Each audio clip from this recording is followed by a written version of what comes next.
It's my favorite time. It's quiz time. Mine too. Okay, so let's see how you did last week. Here's the questions that we had.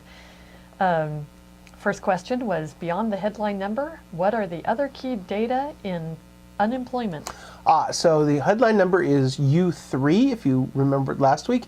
Another number that I think is kind of interesting is U6, which includes people that are attached to the workforce and maybe not looking for work currently in the last 4 weeks. Also, you can look at unemployment by age group or by education, which will give you an indication of what's going on and who really is looking for a job. Those are all interesting data beyond the headline number of 9.8% unemployment right now. Okay, well, what about U2? U2. Oh, U2's a sorry, band. That's a band, okay. Actually, they do have U2, but I prefer the band. Next question is, how can interest rates go up so fast? Because interest rates are controlled by the market, and when the market decides to go left, it goes left. So the supply and demand is the setting the price for interest rates by and large, and the Fed can come in and try to do things, but when the bond market wants to go one way, it goes. And it's just like stocks, a run on banks or a run on stocks, they can happen in the bond market as well. And next question is, what is a type 2 error and why is it important?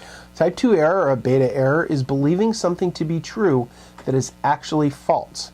And why is it important? Because that's what gets you in the most trouble, is believing that housing prices will always go up and being wrong. The black swan. That's right. Yes. Okay, and last question is, how does a company get picked to be included in the S&P 500? Well, size is important in some things, I guess, and this is one of them. So it's the size of the company, it's the number of the shares times the price of the shares, and that gets you a market cap. And market cap puts you in if you're in the top 500 of American companies. Kodak just moved out. Netflix just moved in, which will give you a little difference between who's rising, digital, who's falling, non-digital companies. Old technology flying, so times are changing. Now, what do you have for us this week? Oh, easy questions this week because it's Christmas. So, first question, why are fewer homes underwater?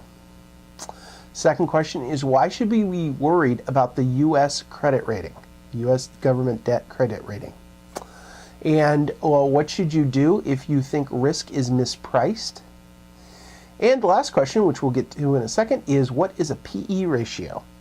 And you have to stay tuned for that in viewer mail. All good questions. Well, good luck with those.